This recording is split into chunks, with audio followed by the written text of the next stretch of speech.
listen to that today. It's just you really have to listen to that kind of music. I mean, I don't really distinguish between heavy metal and hard rock and rock. It's just I think it's a state of mind, rock and roll. Et le fait justement, enfin, dans votre cas, ça fait 20 ans que vous êtes là, vous n'avez pas vraiment fait de compromis, vous êtes resté vraiment droit dans ce que vous faites. Est-ce que c'est de cette façon-là, à votre avis, qu'on avance et qu'on reste longtemps et qu'on peut faire une carrière? I guess so, yes. Even if many people are expecting different things from us, for us it was always really, really important that we enjoy what we are doing, that we're doing what we feel is right, no matter what the people around us might say. And yes, on one hand, that's something many people don't like about us, but on the other hand, I think most of our fans, or all of our fans especially, love us because of this, because of that we're just honest. We're just, when we're going on stage, it's the same 5 people that you meet later on backstage, just they smell a little worse. But especially the bass player. Especially the bass player. But I think that's one of the key things, besides the music, is our attitude that the people like about us and hate about us. It's Eh ben on a 1h30 pendant cette interview pour vous découvrir l'univers d'Ed Guy. Comme vous le voyez là-bas, notre ami Slow de la bande dessinée Metal Maniacs va nous accompagner et va illustrer l'émission. On ne sait pas encore ce qu'il va faire. T'as une idée déjà, toi? J'ai quelques idées, ouais. C'est-à-dire? Je sais pas encore. J'aime bien la dernière pochette, mais j'aimais bien aussi les pochettes plus anciennes avec l'image du bouffon un peu satanique. Donc je vais essayer de faire un mix entre les deux. Et puis des aliens découpés, c'est toujours fun aussi à dessiner. Oh yeah. looking forward to it. Do it. Votre nouvel album s'appelle Space Police Defenders of the Crown. On regarde tout de suite un extrait, le premier clip, Love Tiger. Donc le titre complet de l'album, c'est Space Police suivi de Defender of the Crown. C'est quoi la couronne de quel royaume et la police de quel univers galactique? Defenders of the Crown is just. I mean, we were trying to find a real flashy album title. We wanted to have something flashy, but something monumental at the same time. And we thought, like, because we have always done things our way, and we've always been a band true to ourselves, and we've always done things no matter what other people said. If it was metal or not metal, to me, the spirit of heavy metal was just, following your instincts and going for it and doing things, whatever other people may say. And so we thought, we are if we are not the defenders of the heavy metal crown, then who is? Maybe so Judas Priest, with a defender of the faith. Yeah, well, yeah, they were defenders of the heavy metal faith, but we are defenders now of the heavy metal crown, actually. Yeah. And we are still in our big lineup, not Judas Priest. They lost a very important point of it. I mean, they lost KK Downing, missing in action. That's, a fifth of Judas Priest. I'd say it's a fourth, actually. It's a third. I mean, he's very important to Judas Priest. Anyway, that's a different story. We just went for a great title, and then all of a sudden we came up with Space Police because the song title was Space Police, and it's referring to those people who try to tell you what you must do and what you must not do. When we started out as a band, when I started out as a musician, I wanted to become a heavy metal musician, and I envisioned what it would be like, fighting for my ideals and doing whatever I thought, to make a living from it, and not obeying a boss. It was, you do whatever you believe in, and once you've done your second record, people start to, it doesn't really sound like the first record. And then the third record, people say, like, no, it's not like the second record. We can't buy that. It's shit, You promised us to be rebels, to do what you want to do without compromising. So please do exactly what I expect. It was a real fucked up perception of things, I thought. And that's what the Space Police is about. Those are the Space Police, people who try to control and tell you what to do in fields and realms where there should be nobody to tell you what to do. And we were going, we were thinking like, which should be the title? Space Police, Defenders of the Crown, Space Police, Defenders of the Crown. We asked the record label, they said, like, I'll call it Space Police, Defenders of the Crown. It's way too goofy. Go for Space Police, better heavy metal title, because you can put, a knight and swords and a castle on the cover. Original. Yeah, that's exactly what we thought. We thought, what would you go for? Defenders of the Crown, no Space Police. Okay, then we've made our decision. We go for both. And doesn't it sound great? It sounds like a Harry Potter movie. It sounds like something like Indiana Jones and the Last Crusade, or Harry Potter and the Chalice of Goblins, or whatever it's called. But you know, it sounds like a conceptual thing. Like heavy metal, it's big, you can envision something, and it doesn't make sense. It's right, it's heavy metal, is it? Bon, on vient de regarder Love Tiger, c'est un aperçu de l'album, mais il y a des choses extrêmement variées sur cet album. Est-ce que vous pouvez décrire un peu les facettes musicales de ce nouvel album? Enfin, les diverses facettes musicales, parce qu'il y a des choses assez surprenantes, comme la reprise de Falco, par exemple. Well, that's definitely something that is very surprising. It was even surprising for us when Toby came to the rehearsal room with that idea, because we never made a song in German before, and we never made a song where the singer is rap music? Crapping.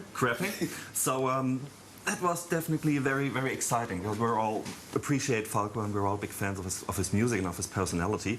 But we also knew that it's going to be a very, very big challenge to cover this song, because there's not a real good cover version of this song around. So when we started working on this song, we became an idea why. Because it's really difficult to get there and to not make it sound really ridiculous. And well, that's Toby's had the biggest part in it, in getting the vocals as close to the original as possible. And I think it turned out really good. Et les autres facettes de l'album? Parce qu'il n'y a pas que ce morceau. There are. Otherwise, it would be a single. No, it's you know, I think it's for some reason the album was done in it was written, composed, and put together, compiled in a very, very short time span. So I think it's a very spontaneous album, and it's a very instinctive album, and that's good in a way, because you don't have time to second guess. You don't have time to question things. You don't have time to really ruin things by thinking too much about it. And the album, I think it embraces what we've done in the past. I mean, people can immediately tell. We've done a lot of interviews for the album, and a lot of journalists said it sounds like a combination of Mandrake, Hellfire Club, Rocket Ride, you know, all of that.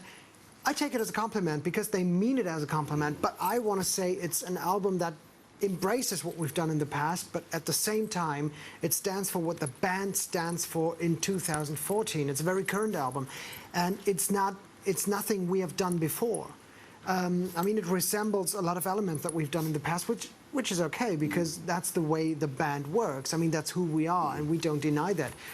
But to me it was the biggest compliment when people said, like, it doesn't sound like anything I've heard of you before, but at the same time you can immediately tell that it's Ed Guy, as it's always been, and that's a great thing. Et c'est aussi pour ça que vous avez travaillé à nouveau avec Sacha Peff, votre producteur attitré depuis pratiquement le début, hormis le fait qu'avec Avantasia, vous soyez intimement liés. Parce qu'il y a plein de groupes qui changent de producteur à chaque album, c'est un peu, on passe à un autre mixeur, un autre producteur. Vous êtes resté fidèle à votre producteur. Well, never change a winning team. No, never change a winning team. It's really, I mean, it's always been going great in that combination. And Sacha is a great producer. And we achieved something which was very extraordinary when we did Age of the Joker, the previous Ed Guy album. We did something that was very organic. We wanted to strip down. We wanted to go the opposite way. As opposed to all other bands who were striving for louder, faster, heavier, we wanted to strip down a little bit and go for a way, you know, we wanted to just basically do a very basic album with an organic sound. It was a bit forced, I have to say, but it was great to be doing it that. But now that we had done that album, it was off our chest. You know, we had proved that we could do that. Now we didn't even think what we should do. And Sacha he's so diverse. I mean, he can do a very basic Deep Purple sounding record, as we did with Age of the Joker, in a way, a little bit. But he can also do those I don't want to say modern, but polished records. And I think the new album has a very polished sound, a very high fidelity sound, and just like we had with Hellfire Club, it's just way more powerful, way more to the point. It's in your face, and that's something that you can achieve with an acclaimed producer like Sacha Peff, because he's so underrated. He's a great producer. He can produce all sorts of different sounds, and you know, it worked in the past. Why shouldn't it work this time? Ouais, c'est une très bonne façon de voir les choses. Moi, je suis tout à fait d'accord avec ce point de vue. On marque une petite pause musicale avec un groupe que vous connaissez très bien, Sin Breed. Le morceau, c'est Bleed, extrait de leur dernier album. Alors, quand on dit Sin Breed, on pense forcément à Blind Guardian. par extension. Est-ce que vous avez l'impression de faire partie d'une grande confrérie de musiciens teutons? Yeah, Yes, we definitely. get it. No, I think it's definitely because well, Germany is not too big country-wise, and well, it's like a family, you know. Everybody is sharing something, sharing some booking agencies, or sharing record labels, or sharing musicians even, or sharing anything. And whenever there's a festival, it's Wives. wives. No. Wives. At times, but then the band splits. Yeah, so since we have a stable lineup until now, you can see we didn't change. We didn't share Share wives. wives. We didn't share wives. At least we don't know if we did. Et quels sont les autres groupes avec lesquels vous êtes proches en fait sur cette scène? Well, a couple of, I would say, Gamma Ray is a band that we're very close to Yeah, because we great toured with them. Great band. Which other bands from Germany? I mean, Blind Guardian has influenced us very much, especially at the beginning, where Hansi Kirsch was helping us with the choirs and was doing some guest vocals. And what other bands are there? Well, there's Halloween. There's a couple of bands like Unisonic and I don't know. Pretty Mates are not actually German, but they sound pretty German, so that qualifies. I don't know which other bands are. There's I don't know. Bon, on va revenir à Edguy. Votre prochain... Gravedigger. Gravedigger.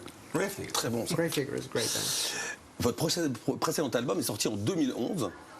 Il y a eu un album d'Avantasia entre-temps, une tournée super ambitieuse de plusieurs mois. Space Police vient de sortir. Comment vous arrivez à vous tenir à cet agenda qui a l'air assez serré et rester inventif musicalement? Oh, that's a very nice compliment to begin with. You know, it's not. No. Seriously, it's nice to hear that we remain music because I think we are relevant in a way. And it's just, I think it's all about passion. I mean, it's about, you have to do what you love, and you have to make sure that the business doesn't set your pace. I mean, not the expectations of the world outside. We did an album when I came back from the Avantasia tour in 2013 in August. I said, let's go and let's do a new album. And let's book the studio to record the album for November, which was just 9 weeks away. We said, okay, let's try to get the album together until then. But if it wouldn't work, we wouldn't have done it. It's all about never anybody else set your pace and do what you love. And I think that's the whole secret. It's just we do what we like to do. We don't perceive it as a job, and you have to maintain that childishness or naivety or whatever you call it. Just do what you like and let not anybody interfere with what you do in a creative way. Just go for it and do it. And if we would need a break of a year or 2 years, we would take it. We would not just go on because we have to fill our fridge with food or whatever. We would definitely not let any outside element interfere with our creative pace. Bon, pour revenir à cet album, tu l'as décrit comme l'album le plus lourd, le plus fort qu'Edguy ait jamais enregistré. Bon, on sait toujours que les musiciens, quand ils sortent d'un album, ont souvent ce discours. J'attends tes arguments. Well, we're one of the few that really mean it. So that's maybe the difference. Yeah, everyone else lies and we're honest. Yeah, we're honest. No, I mean, it's definitely, I'm sure that with every album, every band is telling, well, this is the best we've done so far. And it may sound ridiculous at some point, but on the other hand, I really believe every single word of the people they say it, because we've been in this situation. And of course, you always have the impression that the latest thing you've done, well, we have done something new again, we've reached more different goals at this time. And when people saying this, they really mean it. They are proud of what they've achieved, and they think, well, there's something special we have never done before. It just feels this way. And they want to sell it. I mean, nobody would sell an album to say, well, the last new album is, it's okay, but it's in my top 3 of Edguy albums only. It's not on number 1, it's maybe... Well, the last 2 albums have been better. Bon, l'argument est de poids de toute façon. Well, I said the last Metallica album was shit, and they sold it nevertheless. So, Bon, on verra bien si les prévisions de Tobias sont bonnes. C'est l'heure de notre rubrique vinyle avec Joël qui va nous sortir encore des pépites d'on ne sait où. Joël, on t'attend tout de suite. Notre bon vieux Joël nous a rejoint pour sa rubrique vinyle. Comment vas-tu, mon cher ami? Merci pour le vieux, bonjour Ah, mais non, mais bon. bonjour messieurs. Toujours fringant. Ah oui, toujours fringant, voilà, la cinquantaine, toujours fringant. Voilà, donc je suis bien content d'être là. Là, je vais commencer avec un groupe allemand, un groupe teuton. C'est bien sûr Helloween, donc le premier mini-LP qui était sorti en 85-86. Voilà, donc avec des chansons magiques comme Starlight, Victim of Fate, des chansons qui n'ont pas pris un... My mother's a bitch, my father's a killer, got in paid for murder. Alors, surprise track. Oui, alors à signaler justement sur ce picture disc, il y a un surprise track avec Michael Kist qui chante lors d'un concert à Hambourg en novembre 86. Donc c'est pour ça que j'ai pris le picture. Ça c'est assez rare. Ok. Voilà. Okay. Ouais. Surprise track.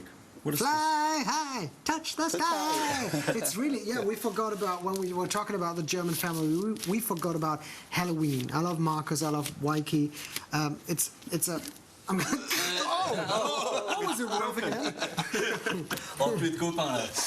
On va continuer avec, on reste dans le superbe heavy speed mélodique avec Pretty Maids. Donc magnifique, là c'est l'import japonais. Donc c'est l'album Future World, leur deuxième véritable album, puisque le premier c'était un EP, et après il y a eu le magique Red Hot and Heavy qui était génial avec des superbes chansons. Donc à signaler que Pretty Maids tourne encore, ils reprennent pas mal de chansons comme Future World, Love Games, tout ça, et vraiment c'est un très bon groupe de set. Bon, à signaler quand même, ça tu peux le montrer, les looks qui sont un peu au dos de la pochette. Là c'est un peu... Ouais, c'était les années 80. You know, it's 80s. Yes. I just talked to Ronnie on the last tour, and I said, like, you were wearing great clothes back then, and he said he had just found them actually in the attic. That he had just found his stage clothes, and they apparently. Il va les reporter. Well, I don't. Probably not. And if I see the picture, I know why. But he said apparently they were very expensive, but you cannot really tell.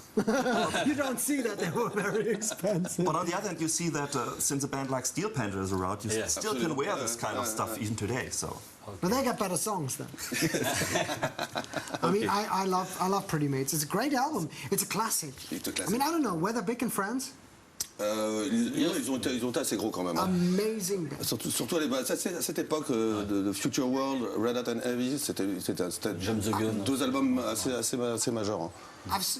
I've seen them like 6 months ago or something like that in Germany. It was a killer show. Moi je les ai vus aussi en Belgique. Killer show. C'était fantastique. Okay. Amazing band. You take it. I don't want to break it. Alors attention, on va continuer avec un grand disque. Et un grand monsieur. Alors qui c'est qui a dit gros? Parce que donc son nom c'est Meatloaf, ça veut dire pain de viande. Voilà. Ce chanteur qui faisait quand même 120 kilos, bon là il a beaucoup maigri, et il a vendu en 77 40 millions de cet album. 40 millions. He was 12 then. Alors 40 millions d'albums, mais le pauvre, il a mal signé son contrat, il a touché très peu de royalties sur cet album, il s'est fait un petit peu avoir, voilà. Alors, juste une question sur Ed Guy, il y en a beaucoup qui disent que Ed Guy s'est un peu inspiré de Meatloaf sur le morceau Judas at the Opera. I'm a huge Meatloaf fan. Big time. Let me sleep on it. Baby, baby, let me sleep on it. Let me sleep on it. I give you an answer in the morning. Yeah, well, it's well, what do you want to say? I want to say actually a lot of power metal elements have similarities to Meatloaf records because he has this huge sounding songs, this bombastic choir. Those are the similarities. So it's a great musician. Great choirs, great, yeah. It's a great record, you know. And I mean, Bad Out of Hell is probably one of the best songs, I think. But you took the words right out of my mouth. Heaven can wait. It's all great stuff. Paris by the Dashboard Light.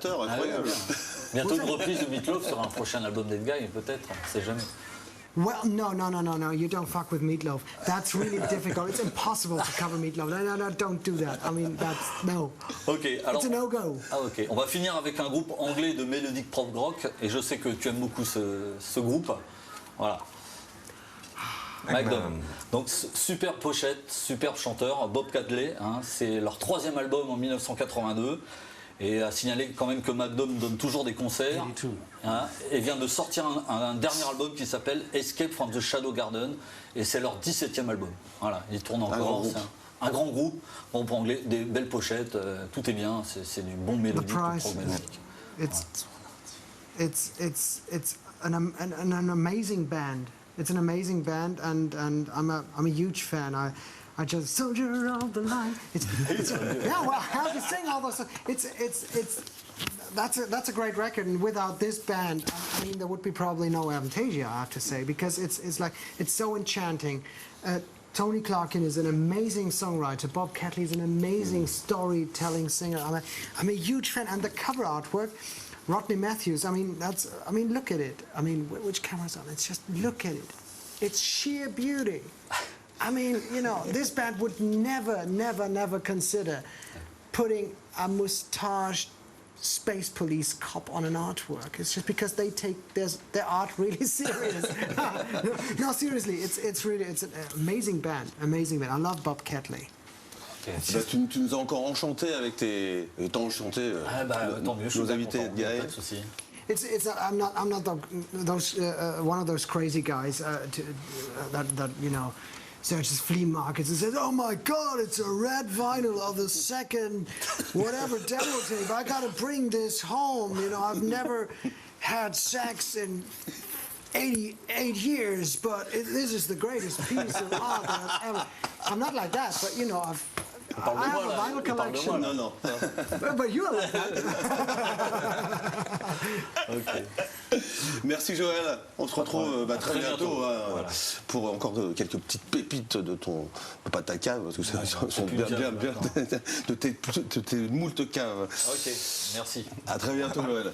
Donc si Space Police est un album abouti, c'est aussi parce qu'il y a une histoire de groupe derrière. Ça fait maintenant 20 ans que le groupe existe. J'aimerais bien qu'on remonte un petit peu dans le temps.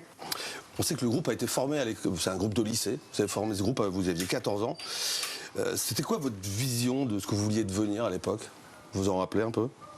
Become recognized by the girls, I think. Well, that's basically why every musician is starting a band. So that's... But he was recognized back then already by the girls because he had pubic hair. No, well, I had pubic hair when I was 14 years old. I had pubic hair. You know, what did we want to become? Rockstars. Yeah. Et à quoi ça ressemblait en 94, donc Evil Minded and Children of Steel, les premières démos? Well, some influences have definitely stayed, like you know, every rock musician starts with AC/DC, for example. That's how you come to this kind of music. But I don't know. Maybe well, I think the influences became more and more influences, and well, back then we just what you can hear on the demo tapes, that was just everything we could do. We couldn't play our instruments better to explore our musical horizon more. So that's what we figured out later on. But you could mention the songs that we covered back then. I mean, originally we started out as a cover band, and that pretty much describes our influence. There was Iron Maiden, there was Halloween, there was Kiss, AC/DC, Scorpions, Saxon, Guns N' Roses, Mötley Crüe, John Bon Jovi, Runaway. We did a cover of Runaway because now everybody says, "Oh, now they want to sound like Bon Jovi." That's not true. It's not only now. We always wanted to sound like Bon Jovi. Et à cette époque, vous aviez vu certains de ces groupes en live? Il y a des groupes qui vous fascinaient déjà, parce que maintenant, vous êtes sur la scène depuis maintenant super longtemps. Vous devez fasciner des kids. Est-ce que, en tant que kid, il y a des groupes que vous avez vus à cette époque-là qui ont changé aussi votre façon d'aborder la musique? Well, at least what we saw on videotapes, because we weren't allowed to go on any shows back then. That was the problem. That's true. I mean, I had played my first concerts before I had seen the first concert myself. Okay. It was all I knew from stage antics referred to Paul Stanley, what he did on stage, and Bon Scott. If You Want Blood. Yeah. The Let There Be Rock, the movie. That was pretty much the first time I saw what a rock band behaved like on stage. I mean, I didn't necessarily wear a schoolboy's uniform when I went on stage for the first time and showed my naked ass, but that's where we got our stage antics from. And then we played our own shows, and I think the first show I saw myself with when I was 15 or 16. So we had already played shows ourselves by that time. Crappy ones, but that qualifies still. Bon, on va faire une petite pause dans l'histoire pour une petite page de pub. Nous voici de retour sur le plateau d'une dose de métal avec mes invités, Ed Guy. Alors, jusqu'en 90, ça avance pour le groupe, et en 99, vous rentrez dans les charts. Qu'est-ce que ça vous a fait de ressentir ce frémissement d'un coup de rentrer dans les charts? You've done your homework. Really. It was really. Well, it felt great, you know. I mean, girls weren't necessarily interested because of that, but it felt good. We thought there was a perspective, you know, and we felt like, oh, now we've become professional musicians. That's what I felt. I mean, Yeah, right. You mean from the very beginning on, we've never been a band that was going through the roof from one to the next day, but we took our career step by step. I mean, we started out making demos that nobody wanted to hear. Then we started to make our self-financed CD that nobody wanted to hear. We found a record company that actually but nobody wanted to hear. gave us a shot. But you see, with every album we did, we got a little further. And so, Theater of Salvation and being in the German and Swedish charts, that was one of the many first times that had to follow. Et donc Hellfire Club se classe, lui, dans tous les charts européens, pratiquement. On va regarder un extrait de cet album, King of... Donc sur Hellfire Club, c'est un album assez ambitieux, il y a un orchestre qui vous accompagne, il y a aussi quelques invités, il y a Milo Petrozza de Creator, il y a Amanda Somerville. Contrairement à Fantasia, en fait, dans Ed Guy, il n'y a pas souvent des invités. Comment vous les choisissez? C'est des rencontres, c'est des amis, quel est le processus ou c'est le hasard? In case of Mill, it was just friendship. It was, I mean, he shared a rehearsing room. Creator shared a rehearsing room with our drummer, Felix, for a very long time, and we had played with Creator, and although it's a little different in terms of musical style, we're friends. So that was just, hey Miller, why don't you sing a bonus version of one of our songs, and you know, you just do it your Creator style, and just, you know, it's an aggressive song, you just scream it your way. And he said, yeah, I will do it. I mean, he rarely does those things, but it's friendship. We forgot to mention Creator when we were talking about the German family. Yeah. Miller definitely belongs to the family. Donc pour revenir sur Hellfire, il y a un CD bonus qui est sorti en version à Hong Kong uniquement. Pourquoi uniquement à Hong Kong? There is? We should speak to the record company. What does it feature? Ah, je sais pas, mais c'est le bonus de Hellfire Club. Un CD bonus supplémentaire. Well, that's one of those Hongkonese bootlegs. Ah, ça doit être un bootleg. Don't buy it. It's probably a crap sound. You know, you shouldn't support that. You know, I've no clue.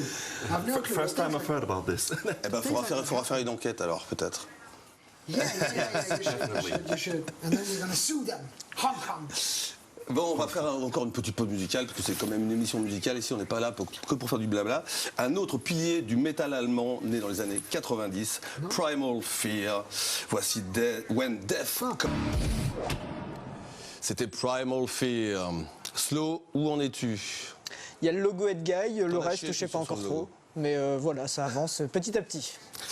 Ok, justement, à propos de graphisme, quand on regarde la discographie complète du groupe, quelque chose me frappe. Au niveau de l'esthétique des gars, vous êtes vraiment insaisissable. Alors tu vois, on passe de pochettes avec des armoiries, des blasons, des peintures d'inspiration néoclassiques ou antiques, et carrément humoristiques sur Rocket Ride. Qui choisit, comment et sur quels critères? Yeah, well, we just want to go for something that yells at the viewer. That's the most important thing, and I think, you know, at every time we were striving for something different. When we had done Mandrake and Savage Poetry, which was, by the way, done by a great French artist, Jean-Pascal Fournier. He also did, he also did like Hellfire Club, and we had so many serious covers, so we wanted to do something completely different. We wanted to do something less serious, and that's why we decided to go for a cartoon with Rocket Ride. And you know, it's just you want to have something. In the beginning, we wanted to have something that would really make the viewer know what kind of music he could expect. And now it's more of a challenge to put something on an artwork that yells at the viewer. D'où l'idée de cette espèce de policier, une sorte de village people intergalactique. Qui a eu cette idée d'ailleurs? No, me being a huge Village People fan. No, it's just, you know, I thought, I saw that cop of the Village People and I thought that's ridiculous. I mean, and we wanted to have something like that on the artwork. We wanted to have something ludicrous, something ridiculous, but at the same time tongue-in-cheek, not completely goofy. So an action hero that looked like a real testosterone-driven action hero of the 70s, I would say. So I envisioned a cop with a mustache and that weird kind of helmet and the gun and looking a little bit like the police officer of the Village People. And it is, you know, it's strange, but in a way, you know, heavy metal artworks are strange. I mean, if you take a look at whatever heavy metal artwork, you know, some of them are full of blood and full of gore and weird things on there, and they are meant to threaten people, but they don't necessarily threaten people anyway. Donc pourquoi pas un policier moustachu, quoi. Exactly, you know, we didn't want to scare people with blood, we wanted to scare them with a policeman and a moustache. And it works. It works. It works, you know, everybody, it's real shocking reaction. You can put on a devil there and, you know, and like people being torn to pieces and a lot of blood, and people would say, hey, it's a heavy metal record. You put a cop there with a mustache and a gun and an alien, people say like, you can't do that, it's a heavy metal record, no way, don't do that, this is not the way heavy metal is supposed to be. Heavy metal is supposed to be outlaw music, rebel music, with blood on it, and not a space cop with a mustache. Don't do that. It should be put on the index, you know, it should be, you know, censored. And yeah, mission accomplished. Ouais, voilà, j'allais dire, mission accomplie. Bon, on évoquait tout à l'heure Avantasia, et c'est vrai qu'on ne peut pas compléter l'émission s'il n'y a pas un morceau d'Avantasia. Donc on va se regarder Carry Me Over. Donc Avantasia, c'est vraiment du domaine du fantasme absolu. Quand est-ce que tu t'es senti vraiment suffisamment gonflé pour embarquer autant de monde dans un projet aussi fou? Ça a démarré en 2000 à peu près, c'est ça, je me rappelle bien, hein, avec il y avait eu des guests, Gamma Ray, Halloween, Rhapsody of Fire, Virgin Seal, c'est ça, sur le EP.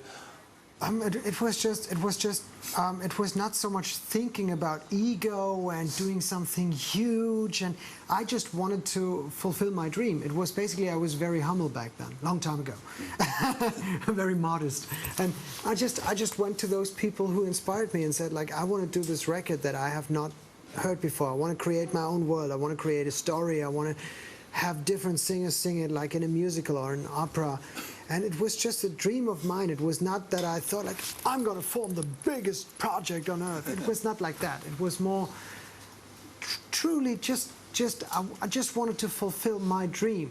And I think I managed to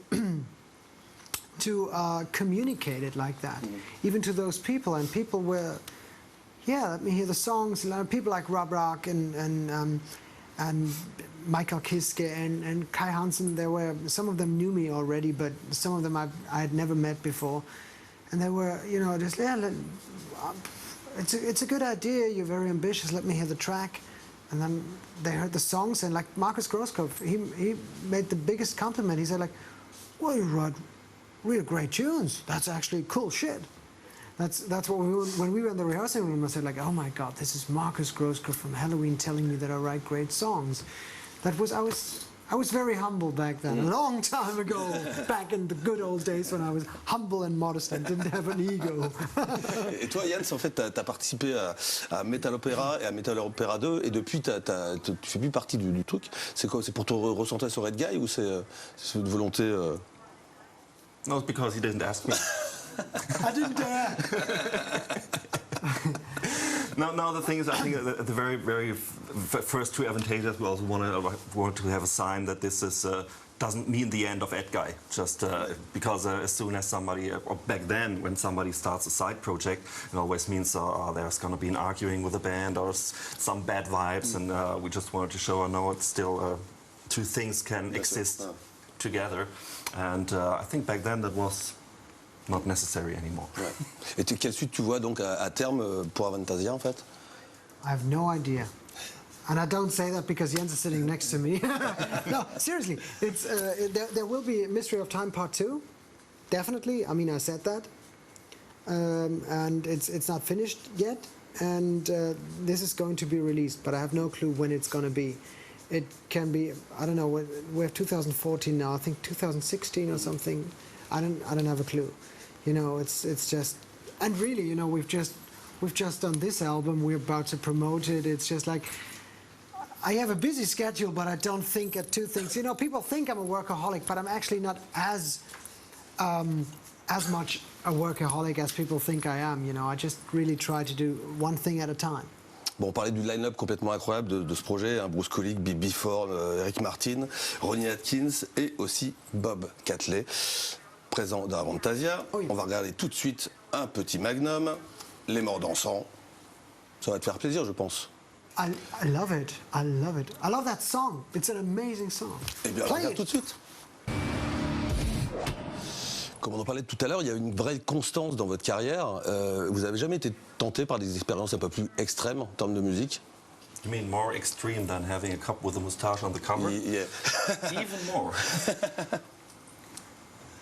I was never tempted to do anything. I mean, I don't really like extreme metal that much. I mean, I like Creator, but Miller's a friend of ours. That explains it. and I like, you know, I don't like extreme metal that much. But you know, to each his own. I mean, I love some of the extreme stuff and some modern stuff, but it would never be a part of Edguy. So if somebody is intending to do things that are too far away, you have to look other places to realize it. Pour revenir à votre nouveau single, moi je regardais un petit peu les commentaires sur Blabbermouth et je voyais les fans qui chamaillaient dans les comments sur le nouveau son, l'ancien son. Est-ce qu'il y a des moments que, même si c'est dur à admettre, où on se sent un peu prisonnier des réactions de son public? well, not really a prisoner. I mean, of course, you realize when people say, for example, we did that new album now, I knew some people have told me, oh, it's so aggressive. You know, in the past they said, oh, it's so soft. And some people say, oh, you can't sing anymore, it's all screamed, yeah. You know, you can't be everybody's darling. If you're everybody's darling, you're everybody's idiot. So it's you must make sure. I think you must really I mean, you have to give your most precious gift for the people and for yourself. You have to be honest and deliver what you feel in your heart. That's, I know it sounds like a cliche, but that's actually the truth. I think if you give what you honestly feel, that's way more than a lot of people in the music industry give, in the music and in the heavy metal industry. I mean, in the music business. You have to be honest about what you do, believe in what you do. When I sit back and listen to the new record, I am happy. That's the biggest compliment I can make myself. Besides saying I'm beautiful. No. No, but it's also something. I mean, it's getting even further. First step is to create the music, but the second step is when you're on stage. You know, we're not playing a role there.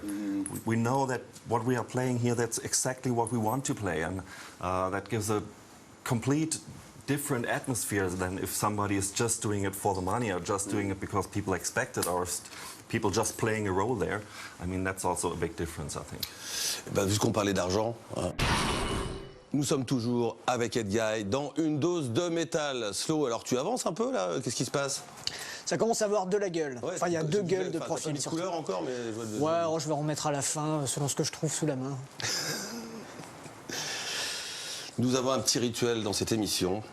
C'est de proposer un petit questionnaire décalé à nos invités. Je compte sur votre franchise. C'est parti. Question numéro 1. Un savant invente une machine à remonter le temps. Problème, une seule date comme destination et pas de retour possible. Vous y allez? Si oui, vous choisissez quelle époque? Sure, what you go back to? Jens, that's a good question for you.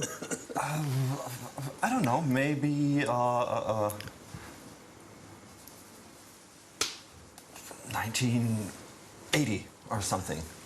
Because I don't know. On one hand, of course, I'm pretty happy with my life. But it would be funny to relive a lot of situations with the things you know nowadays. That would be quite interesting. I don't know if it's a good idea to do this for more than 30 years. But well, now I've said it. Si à l'âge de 14 ans, votre prof de maths, le gov que vous surnommiez Edguy, je crois, si mes sources sont exactes, vous avez prédit une grande carrière scientifique, vous auriez hésité et abandonné la musique? Of course. Of course. I mean, you don't want to be a scientist, do you? I mean, do you want to be, it's like being a maths teacher or you know, an accountant. Oh yeah, I'm a famous accountant back where I'm from. No, you want to be a musician. You don't necessarily want to go back to the day and age when people had pubic hair. But no, but it's What do you mean with head? pubic hair. But what do you mean head? You don't have it anymore? Well, you know, I don't know, you know, I mean, we should ask Felix, he's got that DVD porn collection. Troisième question.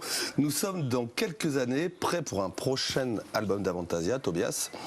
On te donne carte blanche et budget illimité pour inviter qui tu veux et faire le spectacle le plus insensé. Que fais-tu? Qui invites-tu? Et où te produis-tu? I want to play at Madison Square Garden and I'd invite Paul Stanley, Steven Tyler and Bruce Dickinson.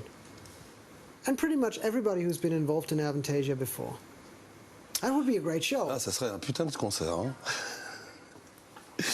Imaginons que votre maison de disques renouvelle votre contrat d'Edguy pour 10 ans et vous fasse une avance d'1 million d'euros, par exemple, à seule condition de réenregistrer tout votre répertoire en allemand.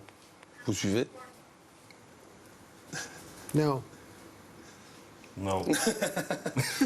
You're not that desperately in need of money. You can't be that screwed and that broke, you know, to sing in German. You know, the Toten Hosen did that. You know the band, the Toten Hosen. Well, if we could do it under another name, then And with another singer. yeah, it would be No worth way. thinking about it. Well, you sing in Austrian, why not in German? That was just one song, but you know the Toten Hosen did it, and look where they are now. Yeah, they just said we have to record everything in German. They didn't just say how much we have to record in German. Everything. Yeah, one song. Could be if enough one- for the next 10 years. And then make something else. 10 million euros for one song? Yeah, maybe. Where do I have to sign? Bon, cinquième question. Après avoir vu votre dernière pochette, la NASA vous propose de constituer une colonie d'artistes pour voir comment on crée de la musique en apesanteur dans l'espace. Objectif, vous expédier dans une station orbitale pour 6 mois minimum. Vous y allez? Go out of. I mean, leave the Earth? For 6 months? No. That's just like going to prison for 6 months. I mean. Bon, on va revenir sur Terre. Hein. Avec Edguy, on retrouve Robin Hood. Je voudrais qu'on reparle un petit peu de la tournure du marché musical actuellement, avec les difficultés qu'ont les artistes aujourd'hui à réellement vendre du disque. Comment vous voyez l'avenir? Est-ce que vous êtes optimiste? Well, I'm a realist, but I think reality is really negative in the music industry. I think. I mean, I don't know what you think, but it's. I think, you know, it's like people are not. We educate people away from, or the music industry educates people away from paying for music, and you know, you need to pay for arts in order to make an artist go on and do another record and do another record. I mean, we don't want to drive Ferrari. Of course, we want to drive Ferraris, but it's not. That's not the key of it. I mean, I think the core is that you want to maintain on a level, or you want to maintain a level where you can produce your next record. And many bands can't do that anymore because people, you know, are just, you know, streaming music and the money actually doesn't make it to the artist anymore. That's a real big problem, I think. And it's difficult, but, you know, we don't have a choice. I mean, we didn't make that decision to become musicians. We kind of were meant to be and destined to be musicians. So you have to accept it, but I don't think it's very easy. I mean, a lot of bands, you know, do home recordings, which is fine, but a lot of those bands do it because they can't afford entering a real proper studio anymore, and that's a shame. I think it's sad. Eh ben, on va sortir de cet état de tristesse et voir un groupe qui est là depuis 1981. Pretty Maids, un groupe culte que moi j'adore. Ça fait longtemps que vous avez pas joué en fait. Là, le dernier concert d'Ed Guy, ça remonte à décembre 2012. C'est ça, hein, à Munich? Definitely. Honestly, the first couple of weeks I didn't miss it because I enjoyed really staying at home and sorting out some things there. But you realize after a couple of weeks, then you start shaking again, and you wonder, yeah. Et donc, quels sont les projets à venir? Là, je vois qu'il y a quelques dates qui sont en train de se booker. J'ai vu des dates en Suède, en Slovaquie, en Angleterre, en Allemagne. Mais la tournée va démarrer quand, en fait? Pretty soon. I mean, it is announced already. If you go to edguide.net, and we're going to come to Paris, and we're going to come to Lyon. In October, I don't have the right dates there, but it's the mid-October. We're going to be in Paris and Lyon. And pretty much, you know, we're going to do a whole European tour. And it feels great after doing the support tour of Deep Purple in 2012. It's great to be back with our own production, to bring a huge stage and things moving and, you know, things, you know, our own stage production. On peut s'attendre à quoi sur cette tournée, justement? Sans tout dévoiler. Well, we're going to do Space Police, and it's going to be a Space Police tour, and it's going to be a great tour. It's going to be our tour, and it's going to be entertaining. It's going to be our stage set. We're going to play some new songs. We're going to play a lot of stuff off of Mandrake and Hellfire Club. It's going to be, you know, embracing the history of the band, but playing new songs as well, and bringing our own stage and doing it big time, entertaining people. That's the whole thing, you know. You want to entertain people. If they're happy, we're happy. So it's a win-win situation. We try to make it an event and not even one more show. So that's. Ben, on a hâte de voir ça, hein. D'ailleurs, on va vous retrouver tout de suite au Wacken Open Air en 2012. Toutes les bonnes choses ont une fin, malheureusement, et on arrive déjà à la fin de l'émission. C'est l'heure du groupe Découverte. Evenline, bonjour messieurs. Alors moi j'ai vu dans vos références Nickelback, Creed aussi je pense. Parlez-moi un petit peu de l'aventure Evenline. C'est né en 2009, c'est ça? Ouais, c'est ça. On a commencé le groupe tous les deux en 2009. On a enregistré très vite un EP 5 titres. Et puis on a fait la première partie d'Alter Bridge au Luxembourg. Rien que ça. 2011. Ouais. Ça nous a permis d'écouler un peu le stock de l'EP et puis de continuer à prendre en expérience derrière. Et puis là, on est rentré en studio il y a 1 an et demi et puis on sort l'album. Ah oui, c'est un long process d'enregistrement quoi. C'est ça, ouais, ça a été assez long, mais. Il y a eu des soucis de line-up entre temps aussi. Donc vous êtes les deux seuls rescapés du line-up original, si j'ai bien compris. À l'origine et puis on est toujours là. Très bien. Quel morceau vous allez jouer ce soir? Misunderstood. Eh ben, on va essayer de comprendre alors. Ouais, Allez. ça, exactement. C'est à votre tour. À bientôt les gars. Voilà, l'émission touche à sa fin malheureusement. Ed Guy était mes invités. On a passé un très très bon moment ensemble. Mais on ne va pas se quitter sans regarder ce qu'a fait notre ami Slow. Alors vas-y, raconte un petit peu ton projet. Alors, moi, la dernière pochette, j'ai pas forcément vu un côté Village People. Ça m'a surtout fait penser aux pochettes des vieux pulp de science-fiction à la Astounding, toutes les revues créées par Asimov et Michael Moorcock. Donc voilà, j'ai fait un truc un peu plus à la Judge Dredd. Et puis vu que j'aimais bien le Joker d'avant, je me suis dit que c'était bien de faire une petite confrontation. Bon, derrière, il y a un peu de tripaille, de boyaux. Bon, il y a la main de Mickey. Fallait de la tripaille et du boyau. Voilà, toujours. Puis là, il y a la main de Mickey pour le côté un peu cartoon. Et puis voilà, le logo est là, donc même si c'est raté, au moins c'est marqué Ed Guy dessus. Bravo, Slow. Ouais. Il va vite, hein. Yeah, and good. Je rappelle que votre nouvel album s'appelle Space Police Defender of the Crown, à acheter bien sûr. On se retrouve très bientôt. Merci d'avoir été mes invités, messieurs. Ce fut un véritable plaisir. Et on se retrouve en octobre, je pense, sur scène. Et puis très bientôt avec un nouvel album. À très bientôt, à la semaine prochaine.